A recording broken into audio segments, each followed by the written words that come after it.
할렐루야. 오늘은 느헤미야 1장 1절에서 11절까지 말씀으로 주야로 기도하는 느헤미야라는 제목으로 말씀을 나누도록 하겠습니다. 지난주에 우리는 하나님의 사랑에 대해서 같이 묵상했었습니다.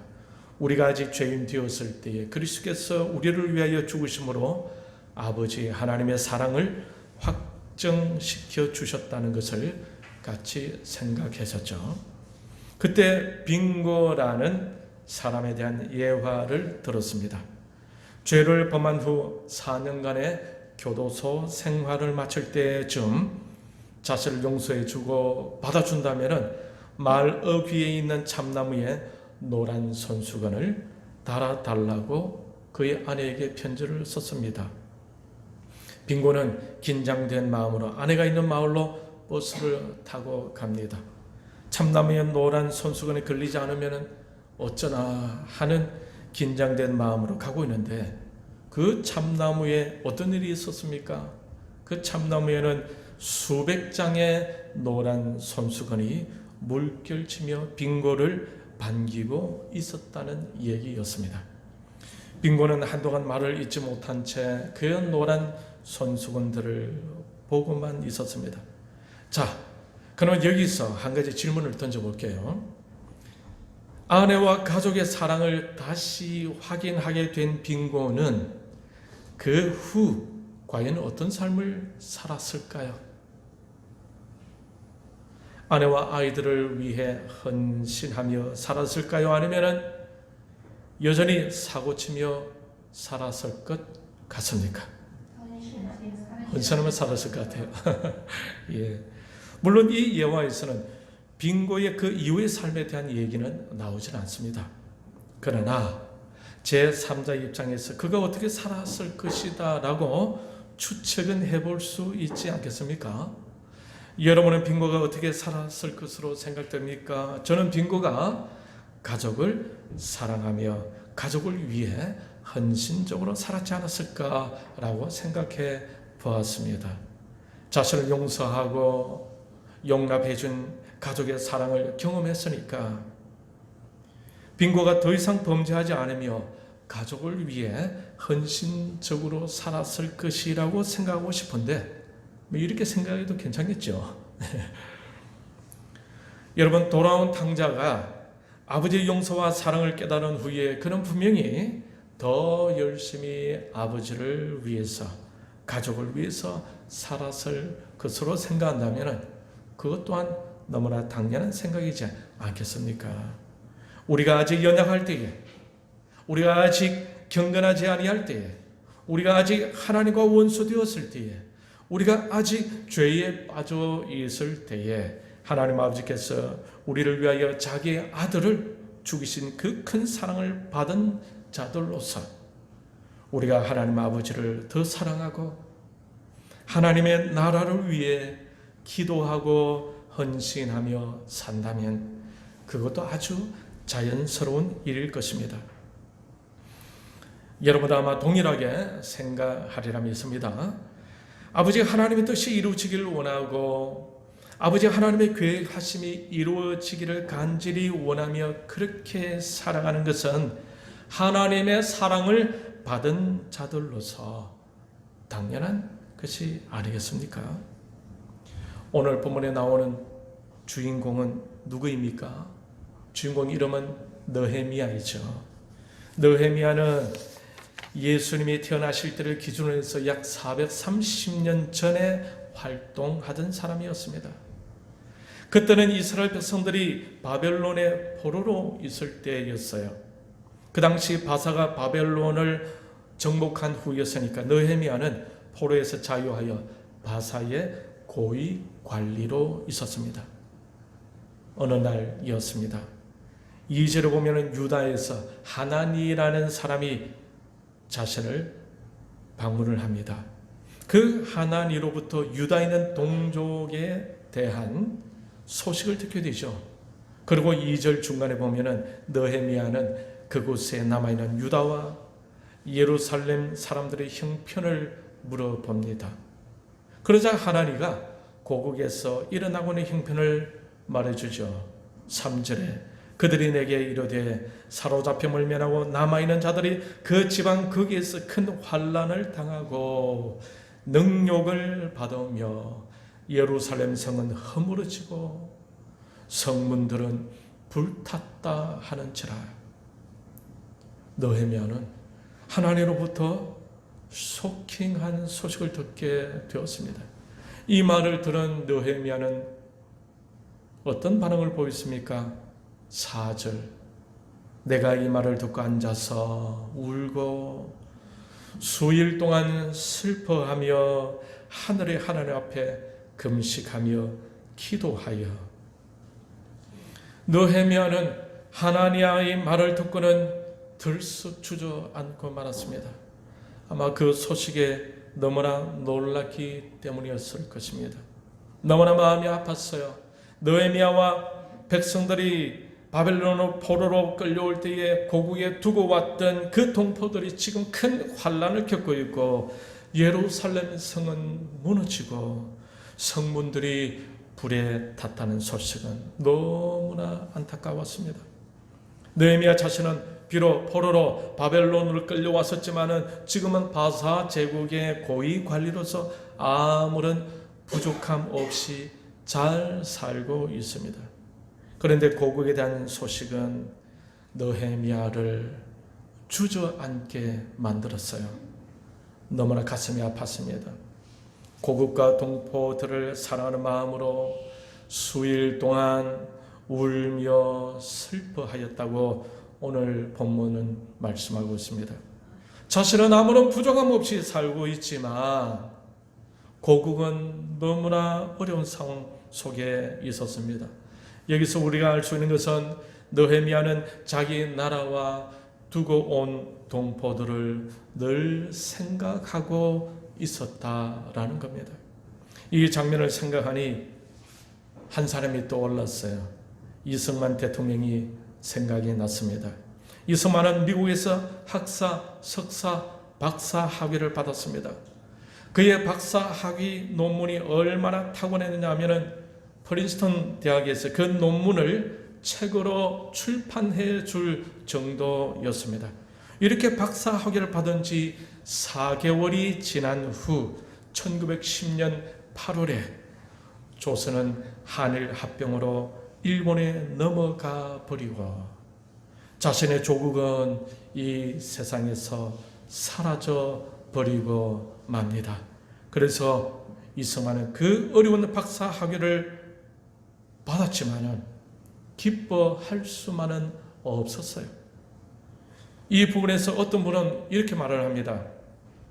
이승만의 학력이 이 정도였다면은 조선은 일본의 식민지로 넘어가 버렸으니 미국에서 교수나 하면서 평생 편안하게 생활을 할 수 있었을 것이다 라고 말을 했습니다. 그러나 이승만은 하루속히 한반도로 돌아가기를 원했습니다. 그래서 일본이 지배하고 있는 그 땅으로 돌아왔어요. 돌아온 이승만은 YMCA에서 활동하며 그 당시 영적 부흥 운동에 한 몫을 하며 교육에 힘을 썼습니다.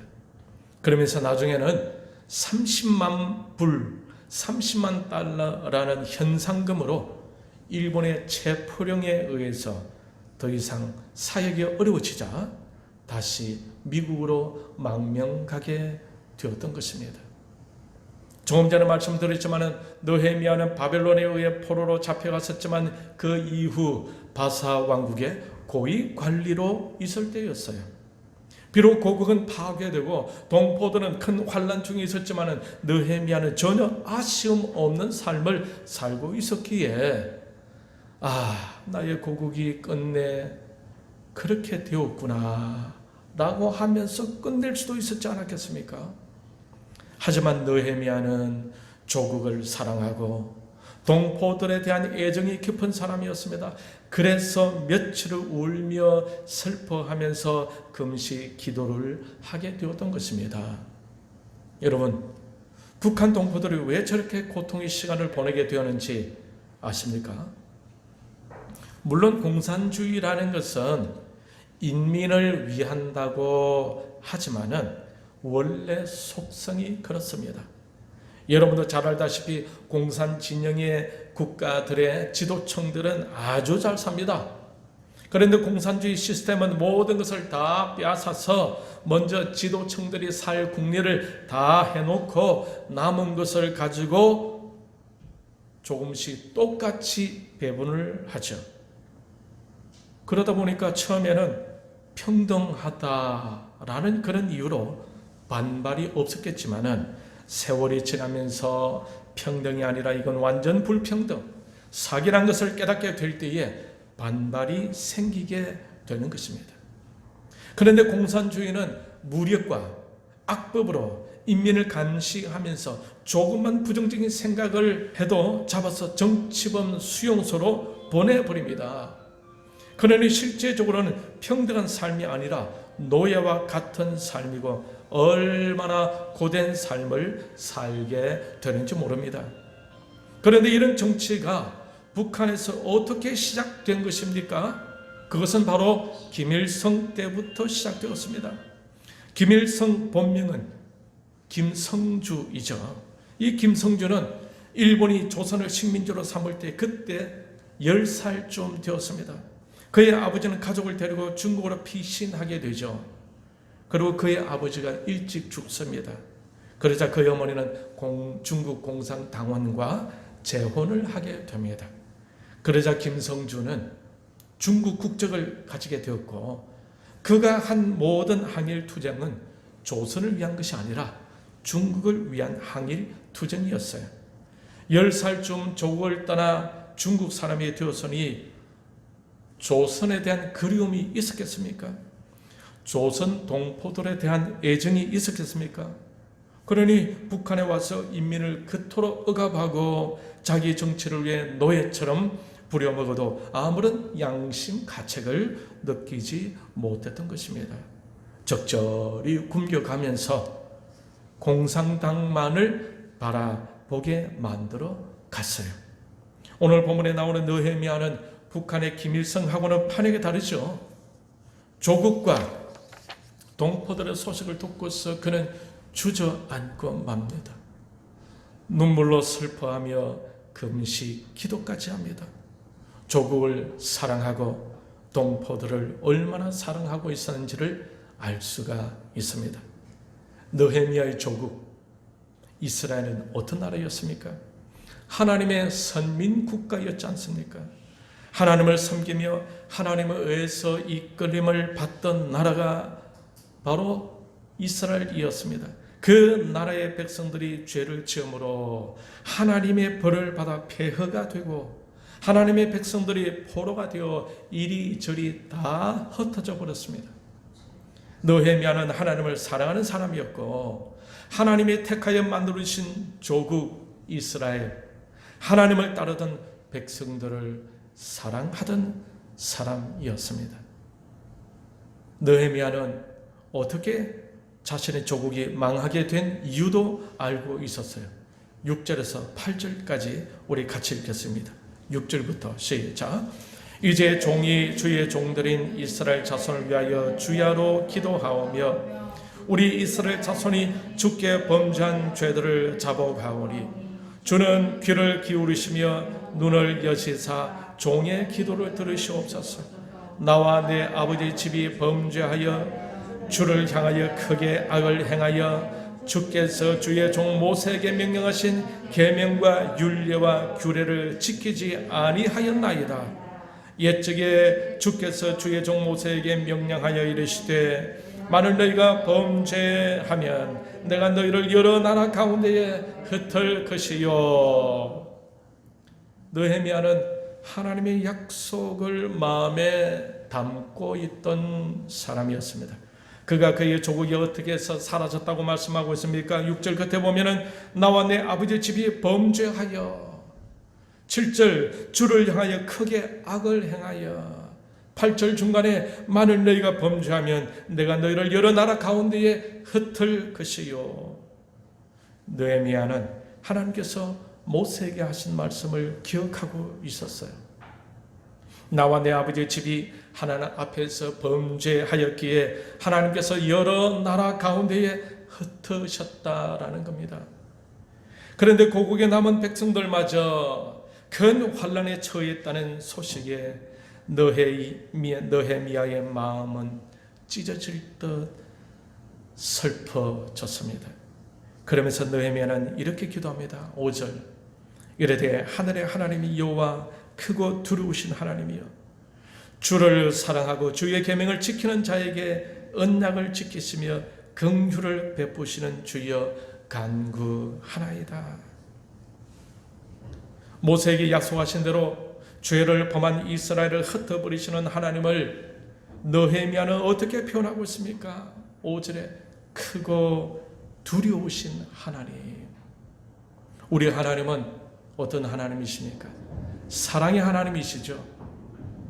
하지만 하나님 앞에서 우리가 범죄할 때, 우리가 회개하지 않을 때 하나님은 심판하시는 하나님이십니다. 그래서 느헤미야는 크고 두려우신 하나님으로 표현하고 있는 거예요. 이렇게 표현할 수밖에 없었던 이유가 무엇이겠습니까? 느헤미야가 실제적으로 그 하나님을 경험했기 때문입니다. 자신도 포로로 흩어진 사람으로서 사람 중에서 고난당했던 사람 중에 하나였습니다. 그러니 고생하면서 하나님을 실제적으로 알게 되지 않았겠습니까? 그러니 하나님이 얼마나 두려웠겠습니까? 그것은 실제적으로 그가 경험한 그의 고백이었던 것입니다. 하나님 앞에 범죄하고 회개치 아니하면 하나님은 너무나 사랑하시는 분이시기 때문에 징계도 하시는 분이십니다. 이스라엘은 그것을 경험하고 있었습니다. 하나님은 그들의 모든 권력과 그들의 모든 소유를 다 무너뜨리고 여러 나라로 흩어버렸습니다. 그런데 느헤미야는 무엇에 기대를 걸고 기도하고 있습니까? 9절 같이 읽겠습니다. 만일 내게로 돌아와 내 계명을 지켜 행하면 너희 쫓긴 자가 하늘 끝에 있을지라도 내가 거기서부터 그들을 모아 내 이름을 두려고 택한 곳에 돌아오게 하리라 하신 말씀을 이제 청하건대 기억하옵소서. 느헤미야는 무엇을 가지고 하나님께 기도하며 나아가고 있습니까? 하나님께서 하신 약속의 말씀 붙들고 하나님께 간구하고 있습니다. 그 약속이 무엇입니까? 만일 내게로 돌아와 내 계명을 지켜 행하면 돌아오게 하리라 하신 말씀을 이제 청하건대 기억하옵소서. 느헤미야의 기도는 계속 이어집니다. 11절에 주여 구하오니 귀를 기울이사 종의 기도와 주의 이름을 경외하기를 기뻐하는 종들의 기도를 들으시고 오늘 종이 형통하여 이 사람들 앞에서 은혜를 입게 하옵소서. 조국을 위해, 동포들을 위해 하나님의 약속을 붙잡고 진솔하게 기도하는 느헤미야를 볼 수가 있어요. 느헤미야는 조국을 사랑하고 동포들을 사랑하며 이들을 위해 기도하는 사람이었습니다. 왜 이렇게 기도할 수가 있었겠습니까? 그는 하나님이 이끄시던 신앙 공동체, 운명 공동체를 인정하였기 때문입니다. 실제적으로 하나님의 심판으로 그들이 포로로 다 흩어지고 고구의 성벽이 무너지고 성문들이 불타 없어지고 동포들의 환난 속에 처해져 있지만은 그들 모두가 다 하나님이 이끄시는 한 신앙 공동체였음을 믿고 있었던 것입니다. 그래서 남겨져 있던 그 신앙 공동체가 무너지고 고통받는 것을 그렇게 안타까워할 수가 있었던 것입니다. 하나님의 사랑을 경험했고 하나님의 도우심을 경험했고 하나님의 이끄심을 따라 움직여 가던 그 나라가 바로 느헤미야 자신의 조국이었음을 알고 있었던 것입니다. 이런 나라를 향한 애틋한 마음, 여러분 우리도 가져야 하지 않을까요? 예전에 뉴질랜드에 있을 때에 베트남 청년을 만난 적이 있습니다. 그의 아버지는 월남 사람이었어요. 그의 나라가 1975년 4월 30일 북쪽의 월맹에 의해 공산화될 때에 보트를 타고 탈출했던 사람이었습니다. 예전에 그의 나라는 없어져 버렸습니다. 공산화된 그 나라를 자신의 조국으로 생각할 수는 없었어요. 그들은 이미 나라가 없어져 버린 난민에 불과했던 것입니다. 여러분, 나라가 없는 사람이 해외에서 얼마나 서러운지 그 느낌 혹 아시겠습니까?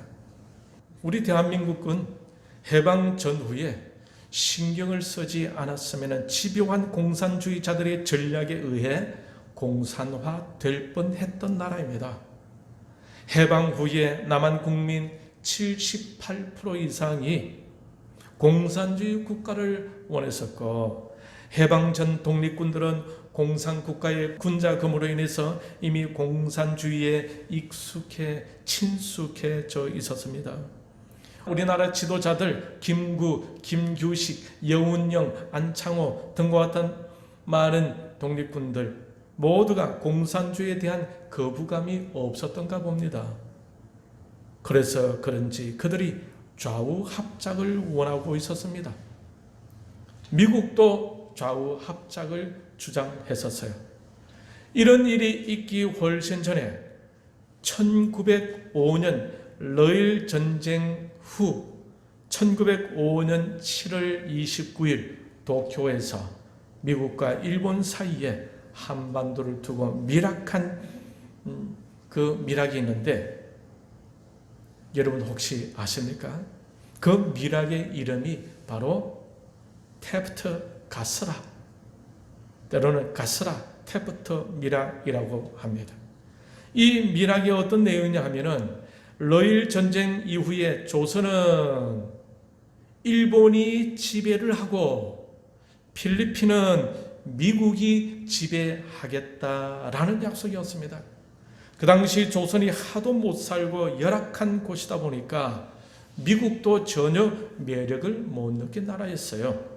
그래서 조선을 일본에 맡기고 미국은 필리핀을 택했던 것입니다. 그럴 정도로 조선은 별 희망이 보이지 않던 나라였어요. 그러나 미국이 언제든지 발만 빼게 되면은 공산화될 수밖에 없었습니다. 그때 제동을 걸고 고집 부리던 사람이 있었죠. 누구였습니까? 거대한 미국을 상대로 태클을 걸던 사람 누구일까요? 세계 정치인들도 아무도 모르던 공산주의 실체를 이미 알고 끝까지 공산주의를 반대하던 사람 누구입니까? 이승만입니다. 이승만이 배제학당에서 영어를 배우지 않았으면, 이승만이 한성 감옥에서 하나님을 만나지 않았다면 그는 사형수로 일찍 죽을 수밖에 없었습니다. 그런데 그가 살아서 공산주의를 끝까지 반대하며 대한민국을 건국하게 된 근거가 무엇입니까? 그것은 바로 그가 하나님을 만났기 때문입니다. 그러지 않았다면 김구, 김규식, 여운형, 안창호 등과 같이 대세의 흐름을 타고 좌우 합작에 동조했을 수도 있을 것입니다. 그랬다면 이 나라는 공산화될 수밖에 없었지 않았겠습니까? 그러니 이승만 청년이 하나님을 만나게 된 것이 바로 이 대한민국이 있게 된 근거가 된 것입니다. 그래서 저는 우리나라 대한민국은 하나님이 개입하심으로 하나님이 세우게 하신 나라다라고 외치고 있는 것입니다. 그래서 이 나라를 바른 역사의식으로 지켜나가자 하고 운동하고 있는 거죠. 이것을 알고 확신하게 된다면 오늘 본문에 나오는 느헤미야의 심경을 이해할 수가 있을 것입니다. 예전에 이스라엘 통한 하나님의 역사를 알고 이스라엘이 하나님의 나라에 속했던 나라임을 알고 있었기에 조국에 대한 슬픈 소식은 느헤미야로 하여금 눈물로 기도하게 만들었던 것입니다. 하나님이 세우게 하신 이 대한민국 역사를 아는 자들도 이와 같이 느헤미야의 심경을 가지게 되지 않겠습니까? 지금 이 대한민국이 좌경화로 넘어가고 있는 상황을 보면 하나님의 영광의 빛을 발하여 하는 이 대한민국에 대한 안타까움을 가질 수밖에 없는 거죠. 저와 여러분은 하나님의 나라의 빙고입니다. 아내와 가족의 용서와 용납을 받아 감격해 했던 빙고처럼 하나님의 용서와 용납을 받았기에 감격하고 감사해야 할 사람들이 바로 저와 여러분이 아니겠습니까? 그러니 하나님의 개입하심으로 세워진 이 나라에 대한 애정을 가지는 것은 신자로서 지극히 자연스러운 일일 것입니다. 하나님의 사랑을 받은 자로서, 하나님의 은혜를 입은 자로서, 하나님의 이끄심을 경험한 자로서 하나님이 건국하게 하신 이 대한민국을 우리도 느헤미야처럼 사랑해야 할 줄 압니다. 이 대한민국이 더 풍성장하여 주님 오실 때까지 선교의 사명 감당하는 나라가 될 수 있도록 우리의 대한민국을 위해서 기도해야 할 것입니다. 하나님의 기뻐하신 나라가 될 수 있도록 이 나라를 잘 보호하고 발전시켜 가야 할 것입니다. 세계의 어려운 나라들을 잘 섬겨가고 세계 모든 나라에 영향을 끼칠 수 있는 영향력 있는 나라가 되어서 우리의 다음 세대들이 더 멋지게 꿈을 펼쳐갈 수 있는 나라, 주님 다시 오실 때까지 선교의 사명 감당하는 나라가 되도록 기도해야 할 것입니다.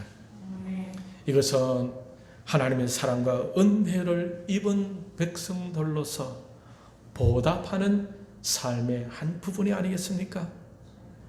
이젠 2주만 지나면 성탄절이 다가오죠. 우리를 위해 험한 세상으로 낮아져 오신 그 날을 기념하는 날입니다.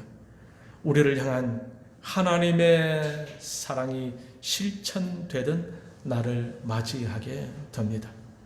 주님의 사랑을 더 깊이 묵상하며 주님이 기뻐하시는 나라가 될 수 있도록 우리도 느헤미야처럼 눈물로 기도하고 우리를 위해 아들까지 주신 아버지 하나님의 사랑을 깊이 새기면서 서로를 더 사랑하고 교회를 더 사랑하고 우리 나라도 더 사랑하는 저와 여러분들이 다 되시기를 주님의 이름으로 축원합니다.